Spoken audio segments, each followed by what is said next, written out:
Dalawang lalaki ang namatay sa magkahiwalay na insidente sa pagkalunod sa Panglao at Tagbilaran, Bohol noong araw ng Linggo, Hunyo 22. Kinilala ang mga nasawi na sini Alexei Gribanov, 55 anyos, isang Russian national na pansamantalang naninirahan sa Tagbilaran City, at si Abdul Walis, 39 anyos, anak ng may-ari ng Bohol Bee Farm. Sa eksklusibong panayam ng Bombo Radio Cebu kay Police Lieutenant Colonel John Karim Escobar, ang hepe ng Tagbilaran PNP, anya na nakatanggap sila ng ulat mula sa Barangay Mansasa, Tagbilaran City na may bangkay na lumulutang sa dalampasigan. Kaya naman mabilis silang rumesponde para iberipika ang kanilang natanggap na ulat hinggil sa insidente na tumpak, dahil pagdating ng mga pulis sa pinangyarihan ay nakita nila ang bangkay ng Russian national. Dagdag pa ni Escobar na iniimbestigahan din nila ang paraan ng investigasyon sa lugar at nakapanayam din ang ilang residente kung saan nakipag-coordinate din sila sa Russian Embassy para iulat ang insidente. Base sa nakuhang impormasyon na pag-alaman ng opisyal na 4 na araw nang hindi umuwi ang dayuhan bago natagpuan ang kanyang bangkay. Kaya naman humiling sila ng autopsy para matukoy kung may foul play ba ang pagkamatay nito. Samantala, nalunod din si Abdul Wali sa habang nangingisda sa karagatan ng Virgin Islands sa Barangay Poblasyon, Panglao, Bohol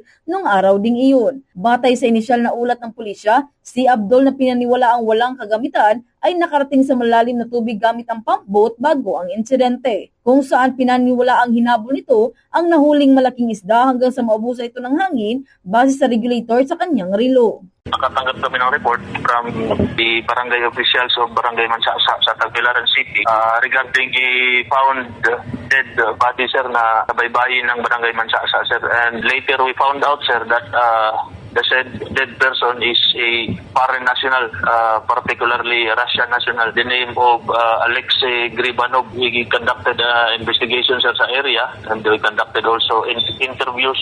We coordinated sa Russian Embassy for them to be informed na may national sila na namatay dito sa Tagbilaran City. Mula rito sa lungsod Lawigan ng Cebu, Bombo John Nakanyati para sa number 1 and most trusted radio network in the country, Bombo Radio Philippines. Basta Radio, Bombo!